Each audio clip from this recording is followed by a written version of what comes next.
우리 본문이 속해 있는 이 여호수아 15장은 이미 하나님께서 창세기죠. 12장, 13장, 또 뒤에 이어서 15장에서 믿음의 조상인 그 아브라함에게 하신 땅에 관한 그 약속이 성취되는 내용이 바로 오늘 본문이 되겠습니다.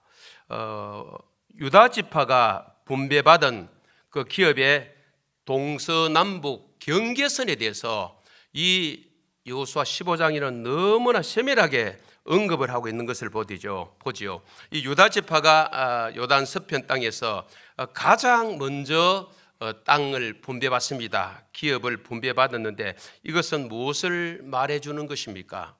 유다 지파에게 특별한 축복을 유언으로 남긴 야곱의 예언이 그대로 성취된 것입니다. 우리 창세기 49장 우리 한번 읽어보실까요? 화면을 보시면서 49장 8절을 같이 읽겠습니다. 유다야 시작. 유다야 너는 내 형제의 찬송이 될지라 내 손이 내 원수의 목을 잡을 것이요 내 아버지의 아들들이 내 앞에서 절하리로다. 하나님께서 이미 야곱을 통해서 사랑하는 자녀들의 앞길, 지파의 앞길을 예언적으로 이렇게 말씀하셨죠. 이 말 그대로 유다 지파가 아주 앞장서는 지파, 그리고 최전선에 있는 지파, 땅을 분배받을 때도 어떤 역할을 합니까? 역할도 그렇게 하지만 땅도 분배받을 때에 가장 먼저 넓은 땅, 인구도 가장 많고, 그래서 오늘 본문 앞쪽에 보시면은 그 경계 1절에 4절에 보면은 남쪽 경계에 대한 표시를 이야기합니다. 그리고 5절에서 8절에 보시면은 동쪽 경계, 북쪽 경계, 9절에서 12절을 보시면은 북쪽 경계가 연이어 나오면서 서쪽 경계까지 언급하고 있는 말씀이 바로 오늘 본문의 말씀이죠.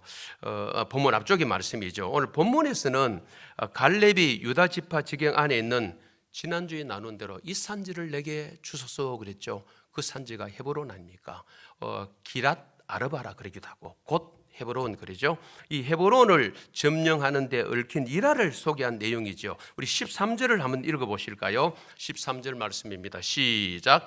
여호와께서 여호수아에게 명령하신 대로 여호수아가 기랏 아르바 곧 헤브론을 유다 자손 중에서 분깃으로 여분네의 아들 갈렙에게 주었으니 아르바는 아낙의 아버지였더라. 여호수아가 여호와의 명령에 순종해서 이걸 좀 직역을 한다면은 여호와의 입을 따라서 기랏 아르바 즉 헤브론을 여분네 아들 갈렙에게 주었습니다. 이 기랏이라는 뜻은요 성읍이란 뜻이에요. 도시 이런 뜻이고, 이 뒤에 아르바는 사람의 이름인데 아르바는 아낙 자손의 조상이거나 아낙의 아버지라는 것도 볼 수 있습니다. 그는 자신의 이름을 딴 경관 성읍을 만들었는데 바로 그것이 뭡니까? 성 아르바, 아르바 성 기랏 아르바 이렇게 만든 것이죠.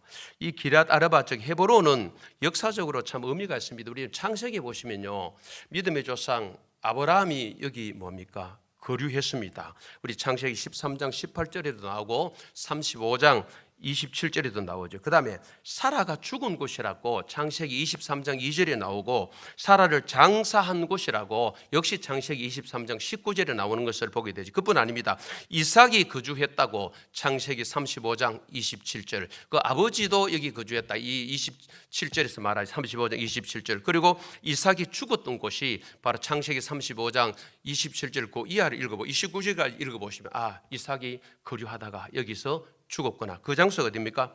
헤브론이죠. 또 우리 이스라엘 왕 가운데 다윗왕이죠. 다윗왕이 처음 세워졌던 장소가 어디였어요?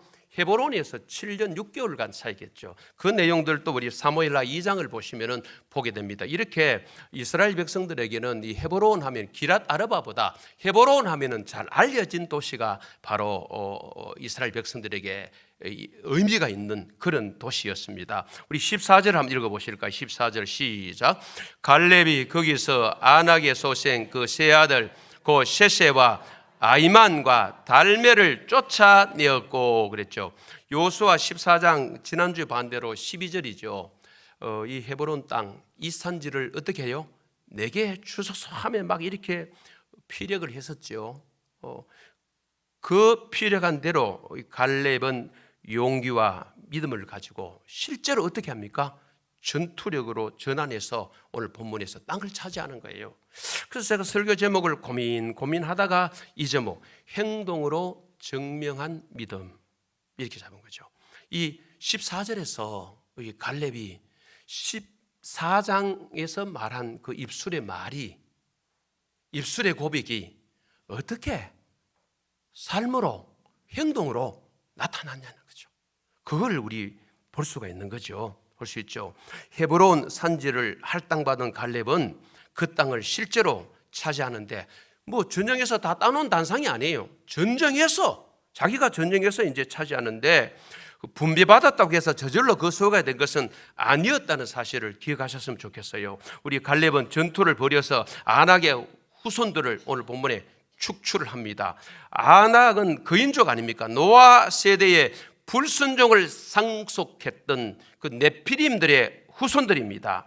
민수기 13장에서 이스라엘 백성들에게 공포와 절망을 안겨주었던 안악의 세 아들, 후손일 수도 있습니다. 그렇죠? 세 아들 셋세, 아이만, 달메를 그 땅에서 14절에 보니까 쫓아냈다. 뭐해서요? 전쟁을 통해서. 여기서 우리는 갈렙에 대해서 다시 한번 도전을 받을 게 있습니다. 갈렙은 말로만 믿음을 보인 것 아니에요. 지난주에 나눈 대로, 지난주는 말이었거든요. 헤브론, 이 산지를 내게 주소서 하면서 도전한 말을 했는데 믿음의 말일 수 있죠. 그러나 말로만 믿음을 보인 것이 아니라 중요한 것은 뭘 보였어요? 행동을 보인 거죠. 이게 참 중요합니다. 갈렙은 말만 하는 자가 아니라 행동으로 자신의 믿음을 보였습니다. 이걸 우리는 행동하는 믿음이라 그럽니다. 행동하는 믿음. 야고보서 2장 22절을 한번 읽어보실까요? 야고보서 2장 22절 시작. 네가 보거니와 믿음이 그의 행함과 함께 일하고 행함으로 믿음이 온전하게 되었느니라. 여기 온전, 행함으로 믿음이 완성하게 되었다, 완성되었다 이런 말입니다. 행함으로, 야고보는 행함으로 믿음이 완성되었다고 말하는데 고전에 아브라함의 믿음을 이야기하면서 이야기하는 거예요. 아브라함의 믿음 속에 나타난 행함이 뭘까요? 창세기 22장에서 누구까지 드리는 겁니까? 아들까지 드리는 거예요. 정말 이거 쉬운 거 아닙니다. 저와 여러분은요, 다른 사람 이야기는 참 쉽게 합니다. 그게 타락한 본성을 가진 우리 인간들이에요. 남의 헌신을 참 가볍게 여기고 내가 최고로 힘든 줄 알고, 오전에 말씀 들은 대로 며느리 입장에는 우리 시어머니가 최고 별나고 최고 힘들고 그렇잖아요. 남자들, 저는 군대 안 갔습니다만 목사님 말이 딱 맞아요. 우리 동료들 군대 갔다는 이야기하면 자기가 최고 힘들었대. 뭐 수월한 거 없어요. 상사를 왜 만나가, 어떤 분은 지금도 길에서 만나면 한 방 쥐받고 싶대. 다 상처를 받고 어떤 사람은 죽이고 싶다 하더라고요. 그 전도사 시절에 그런 얘기 하더라고요. 지금도 만나면 제 암흑에 씩 하면서 막 최고 힘들었대요. 우리 교회 봉사도 그럴 수 있어요. 내가 하는 봉사가 최고 힘들어. 맞죠? 내 봉사가, 내가 섬기는 게 최고 힘든 봉사, 내가 섬기고 있는 거예요. 아닐 수 있거든요. 그리고 다른 사람의 헌신이나 다른 사람의 믿음에 대해서 우리가 좀 얕잡아 보기도 하고 낮춰서 말합니다. 그렇죠? 아브라함이 창세기 22장에서 독생자 아들을 드렸다. 하나님이 우리를 사랑하는데 요한복음 3장 16절에 하나님이 세상을 어떻게처럼? 이처럼. 그 이처럼이 누구를 주는 사랑입니까? 독생자를 죽이는 사랑이랄 거예요. 이게 엄청난 그 사랑이에요. 사랑은 희생이 없이 되지 않습니다. 어떤 사랑이든지 간에 뭐가 따라야 됩니까? 희생이 반드시 따릅니다. 희생 없는 건 사랑 아니에요. 반드시 희생이 따릅니다. 그렇죠?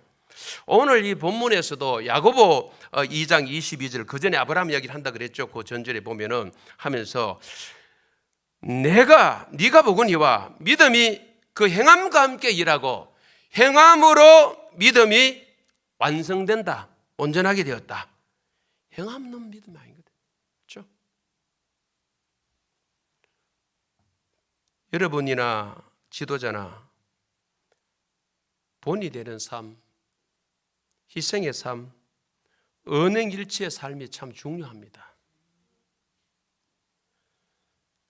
가정에서도 우리 사랑하는 아들, 딸이 있다면 엄마, 아빠가 본이 참 중요하죠. 행동으로 본을 보이고 말도 본을 보이고, 그렇죠? 참 중요한 것 같아요. 이게 부모의 언행일치도 중요하고, 지도자들은 더더욱 그렇습니다. 말만 그럴듯하게 하고 말만 하는 지도자, 저 같으면 목사, 말뿐인 목사라 소리 들으면 좋겠습니까? 그런 소리 듣는 지도자가 되면 안 되죠. 예수님 시대에 그런 사람들이 있었습니다. 예수님이 아주 신랄하게 비판하셨죠. 우리 마태복음 한번 떼어보시겠습니까? 차례대로 한 절 한 절 4절까지인데 23장 우리 1절을 먼저 한번 읽어보실까요? 23장 1절입니다. 시작. 이에 예수께서 무리와 제자들에게 말씀하여 이르시되, 2절입니다. 서기관들과 바리새인들이 모세의 자리에 앉았으니, 자, 누군지죠? 서기관과 바리새인들, 그 당시 종교 지도자들, 교권주의라 이런 말을 씁니다. 최고로 잘 나갔던 지도자들, 이들. 자, 예수님 어떻게 말씀하셨어요? 자, 3절입니다. 시작. 그러므로 마태복음 23장 3절 시작. 그러므로 무엇이든지 그들이 말하는 바는 행하고 지키되 그들이 하는 행위는 본받지 말라. 그들은 말만 하고 행하지 아니하며. 말은 쉽죠. 말은 쉬워요. 행하는 건 어려워요. 몇십 배 더 힘든지 몰라요. 말하는 것보다도. 몇백 배도 될지 몰라요. 말은 누구든지 쉽습니다. 말 못하는 분 아닌다면 말은 쉽습니다. 그래서 예수님 하신 말씀이 그들은 말만 하고 행하지 않으면, 23장 4절을 한번 읽어보실까요? 시작. 또 무거운 짐을 묶어 사람의 어깨에 지우되 자기는 이것을 한 손가락으로도 움직이려 하지 아니하며. 다른 사람은 시키는데, 짐을 지어주는데 자기는 안 한대요. 그래서 우리 3절을 한번 더 떼어보시겠습니까? 3절, 23장 3절을 통해서 말과 행동을 일치시키라. 교훈을 듭니다. 말과 행동을 일치. 그들은 말만 하고 행하지 아니하며. 말과 행동을 일치시켜야 됩니다. 그 다음에 4절 한번 띄워주시겠습니다. 4절입니다. 한번 따라해 보실까요? 시키지만 말고 함께 일하라. 여기 보십시오. 자기는 이것을 한 손가락이라도 움직이려 하지 않는다. 다 시켜먹는 거예요. 그래서 이런 부분에 있어서 우리 보스와 리더는 다르다는 그런 거죠. 비교하면서. 그죠? 예. 보스는 시키는 쪽, 리더는 우리 함께 하자. 같이 가자. 같이 나가는 거예요. 이런 부분들 리더십이죠. 그렇죠? 예수님이 이 말씀을 통해 예수님의 리더십은 어떤 걸까요? 저는 가장 먼저 떠오르는 게 섬김의 리더십. 그 섬길 날이가 뭐가 따라요? 희생의 리더십이죠. 희생이죠. 그리고 그런 삶을 통해서 뭘 보여줍니까? 본을 보여주는 거죠. 예수님은 말로가 본을 보여주지 않으셨어요. 뭐로 통해서요? 삶으로, 행동으로 본을 보여주셨어요. 이게 우리와 차이가 아닐 수 있지 않겠느냐. 우리는 또 뭐 늘 그리 사는 건 아니지만은 주로 말로가 때울 때가 많잖아요. 그렇죠? 말로서 많이 때웁니다. 말로. 근데 실제 우리 희생이 없어요. 예수 믿으면서 뭐 십자가 진다, 주님을 따른다, 그렇죠? 내 부인해야 되고 자기 십자가 주어진 주님을 따른 자는 그죠? 십자가 지고 부인을 해야 되는데 자기 부인도 안 되기도 하고 십자가 없어요. 너무 편해. 내가 예수 믿는 사람 맞나? 너무 편한 거야 이게. 이게 한국 교인이 되어버린 거예요 지금 전반적으로. 안 그런 사람 많습니다. 그죠? 그런데 전반적으로 너무 안락한 거예요. 한마디로 등 따뜻하고 배부르면은 보이는 게 없어요. 그렇죠? 이게 한국 교회의 어떤 성도의 모습일 수도 있겠다. 안 그러면 안 그렇다 그랬습니다. 그죠? 지도자가 언행일치가 안 되고 지도자가 희생이 없고 헌신이 없다면요, 그 공동체는 지도자 따라갑니다. 그래서 참 무서운 말이 그 교회는 목사만큼 큰다. 우리 옛날 선배님들이 하는 이야기가, 목사가 대단한 존재는 아니지만 그 교회가 목사 이상 클 수가 없다는 거죠. 그러니까 그만큼 지도자, 목사는 뭐가 있단 말입니까? 책임성이 있다는 거죠. 아주 무서운 거예요. 내만 성장 안 되면 안 되는 게 아니고, 내만 헌신하면 안 되는 게 아니에요. 나라는 그 존재가 여러분의 신앙생활의 앞길을 막아 쓸 수 있어요. 목사도 그런데 뭐, 이런 장로님들도 그런데 뭐, 중직자들도 뭐 안 하던데 뭐, 이 나만 안 한다고 다 된 게 아니야. 내 때문에 다른 사람의 발목도 자꾸 늘어질 수 있다. 그러니까 우리의 운신이라는 것은, 우리의 움직임이라는 것은, 우리의 행동 거지라는 것은 너무 중요한 거예요. 흔히 하는 말로 중직자일수록, 요직에 있을수록 더 조심해야 되는 거예요. 나만 살다 가는 거 아니에요. 나라는 존재 때문에 누군가가 나를 본받고, 좋은 거는 본받으면 괜찮은데 안 좋은 거, 그분도 간혹 이런 이야기죠. 그분도 뭐 마시던데, 그분도 뭐 하던데, 그분도 그렇게 살던데, 그분도 주일을 뭐 빠지고 싶으면 지 마음대로 빠지던데, 이걸 내 귀에도 들어오는 거죠. 그죠? 이게 참 무섭더라고요. 뭐 중직자들도 그러는데요. 이게요, 오늘 제가 모분과 목양실에서 교제를 했습니다만, 중직자와, 이게 참 내가 겁납니다. 그래서 방금 한 건 이런 거 참 겁납니다. 이게 누군가에게 안 좋은 쪽으로 본이 되어버리면요, 팔레스타인 무장단체 하마스의 최고 지도자 신와르 16일 날 살해됐죠. 이 사람에 대해서 이스라엘에 증언이 있습니다. 이스라엘은 신와르가 지난해 10월 7일 날 가자 전쟁이 발발하기 전날 가족들과 함께 도망치는 영상을 공개한 거예요. 이 사람 죽고 난 뒤에 뭐 순교자라 그러고 난리가 나니까 그 하마스를 따르는 팔레스타인 그 무장단체가 막 추앙을 하잖아요. 하니까 이스라엘이 이 사람의 실상을 그대로 보여준 거예요. 그게 언제입니까? 지난해 10월 7일 날 가자 전쟁이 발발했잖아요. 그 전쟁하기 전날에 이 가족들이 동굴로 피신하는 게 나온 거예요. 이 시나르와 더불어 부인으로 추정되는 여성, 또 아이 2명이 친구와 음식 등을 옮기는 모습이 지하 동굴로, 지하로 막 들어가는 거예요. 안전한 장소로. 은신처지요. 이스라엘군 대변인은 이런 말 합니다.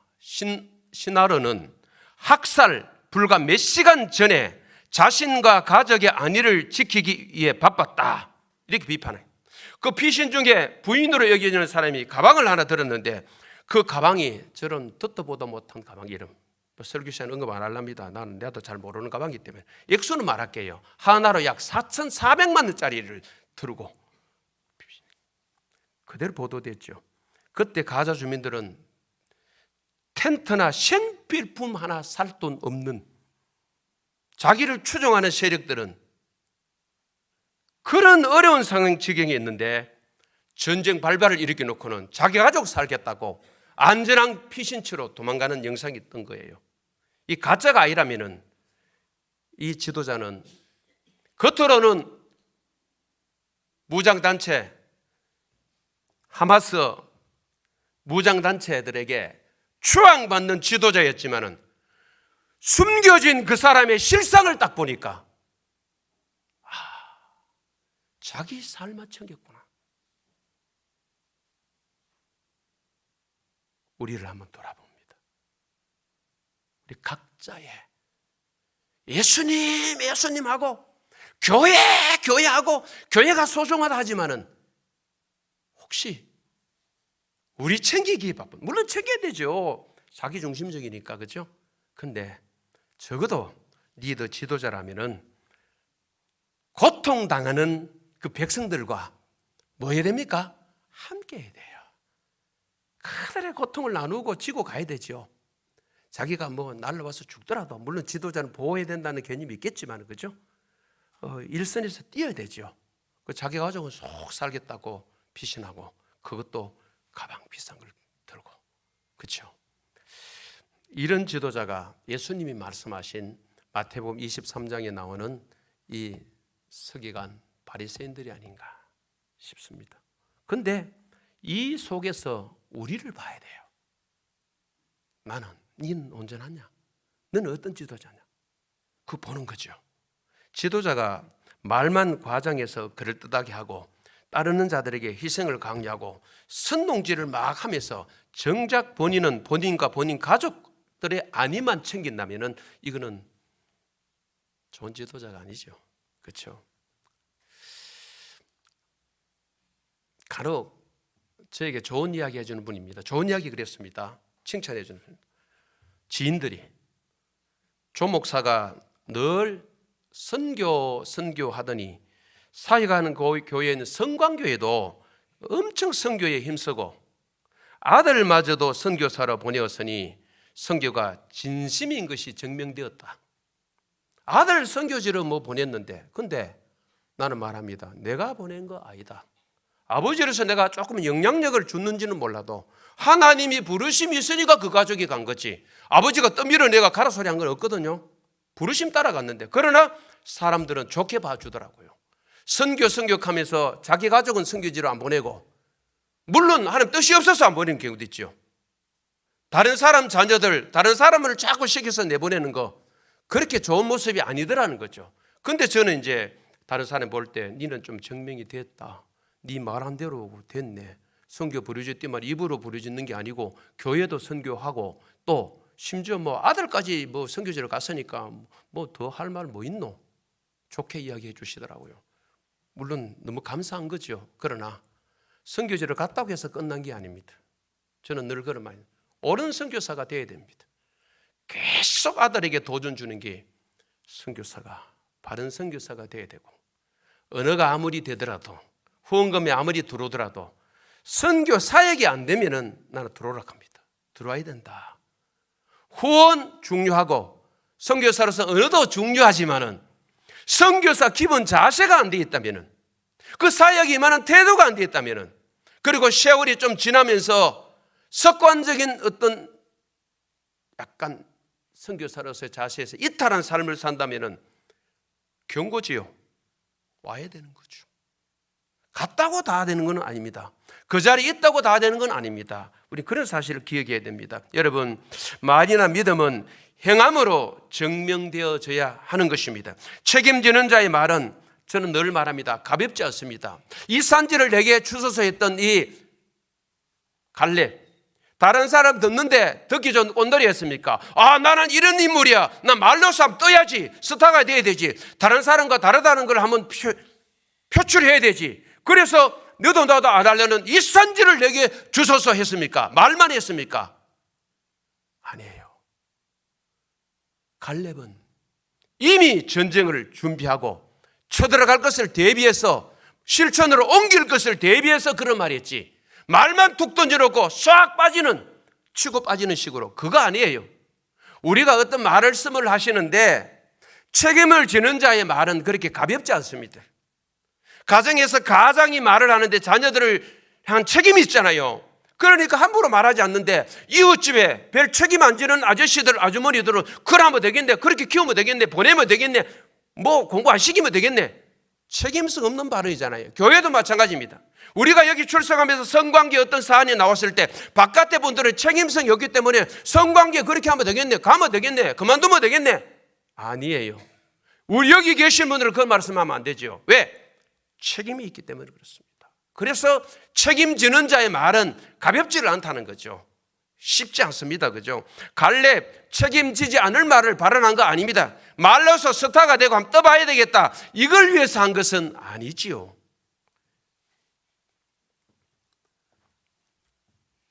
우리 김병삼 목사님 짧은 영상이 있던데 제가 쭉 들어보면서 한번 설교 원고에 일부 적어봤습니다만, 우리 믿음의 선배들이 보여줬던 믿음의 행동들이 있다. 그리고 그 믿음의 행동들을 따라 살았던 믿음의 후손들이 있다. 오늘 우리가 이 믿음의 행동을 보여주지 않으면 마치 거울로 보고 사라지는 얼굴처럼 우리 믿음의 후배들이 따라올 수 있는 발걸음이 없을지도 모른다.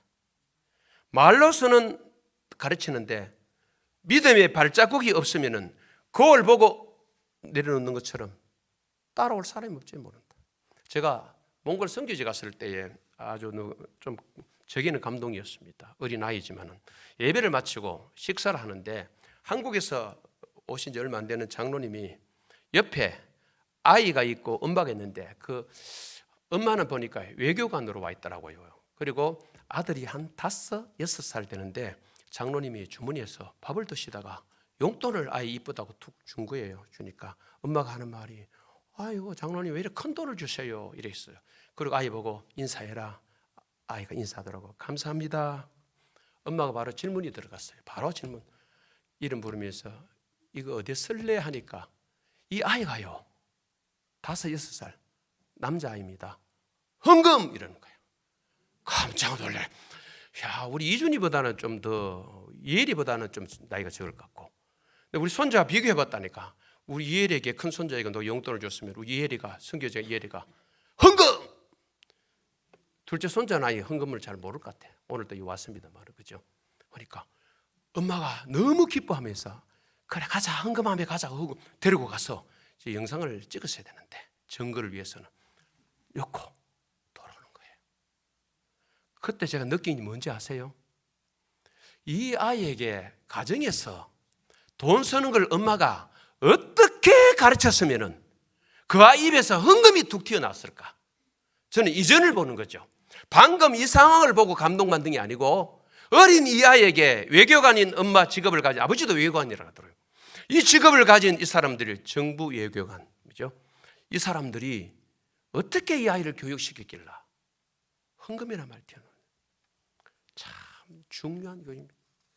요즘 우리 주일학교 자녀를 둔 분들이나 우리 청소년을 둔 분들 사랑하는 자녀들 교회에 보내실 때 주정헌금 챙겨주십니까? 답은 여러분이 각자 하시면 됩니다. 용돈 주시면서 이건 11조다 손대면 안 된다 가르치십니까? 가르치는 가정은 마음으로 동의하시고 아니면은 집에다가 봉투를 만들어 주십시오. 저희 부부는 부족해도 아들 책장 위에 주정헌금 11조 봉투 빈 봉투를 앞쪽으로 딱 꼽아놓고 용돈 주는 적시로 딱딱 꽂아서 바로 헌금 11조는 손대면 안 된다. 그렇게 가르쳤던 기억. 그래서 지금도 뭐 하긴 합니다. 어떤 데는 한 번씩 둘째는 조금은 부담스러운지 꼭 뭐 해야 어떠고 저떠고 말도 안 되는 소리 하지 말이에요. 굶어 죽을 일 없지만 굶어도 하나님 건 손대면 안 되는 거예요. 물론 지출이 많이 있겠죠. 무리하게 조그만 아파트를 얻었으니까 뭐 많이 더 가야 되겠죠. 월 알아요 저도. 그렇지만은 아들아 손대는 게 아니다. 그렇게 가르치고 있습니다만은 자기 아들부터 먼저 가르쳐야 되죠. 그죠? 부자입니까? 그죠? 나무 아들, 교우들의 아들은 성도들은 이렇게 막 하라고 내 아들을 교육 안 시키면요. 조그마한 우리 교회 손바닥입니다. 얼마나 세밀하게 아시는지 몰라요. 그게 두려워서 그런 게 아니고 하나님 앞에서 두렵고 떨림으로. 그렇죠? 하나님 앞에서 하는 거죠. 그죠? 뒤에 있는 내용 15절 더비를 차지한 내용이 나오죠. 그 다음 16절, 19절은 여러분 쭉 한번 읽어보시면요. 결국은 우리 뭘 제안합니까? 갈렙이 제안하는 내용이 나오는데 16절 한번 읽어보실까요? 말씀 정리합니다. 시작. 갈렙이 말하기를 기라세벨을 쳐서 그것을 점령하는 자에게는 내가 내 딸 악사를 아내로 주리라 하였더니 그렇죠. 과거는 이런 일이 있었죠. 우리 성읍의 성주나 부족의 동명체 지도자 위치 왕들은 자신의 대적들과 전쟁에서 큰 공을 세운 자에게 자기 딸을 아내로 주는 경우, 그 다음에 고대 근동 사회는 뭡니까? 가부장 제도가 아주 강했죠, 그죠? 그래서 우리 딸의 결혼에 관한 결정은 가부장으로서의 절대 권위를 가지고 있었던 거예요.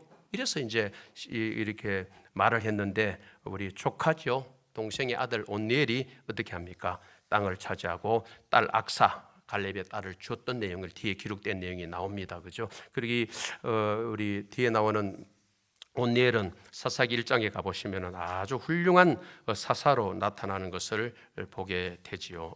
여기까지 말씀을 좀 나누고 뒤에 우리 부모로부터 윗셈 아랫셈 받는 내용은 우리 18절 19절에 나온 내용을 참조하시면 되겠습니다. 여러분 고개를 들어보십시오. 가나안 땅 정복은 하나님의 약속 성취입니다. 아브라함 때부터. 그리고 오늘 나눴던 내용 말로만 믿음을 보일 것이 아니라 행동으로 우리의 믿음을 보이는 삶이 되었으면 좋겠습니다. 입으로 끝내지 마시고요. 저에게도 요구되고 여러분들 요구되는 것은 말로만 믿음을 보일 것이 아니라 행동으로 우리의 믿음을 보이자, 삶으로 보이자. 저와 여러분이 그렇게 살아가기를 간절히 소망합니다.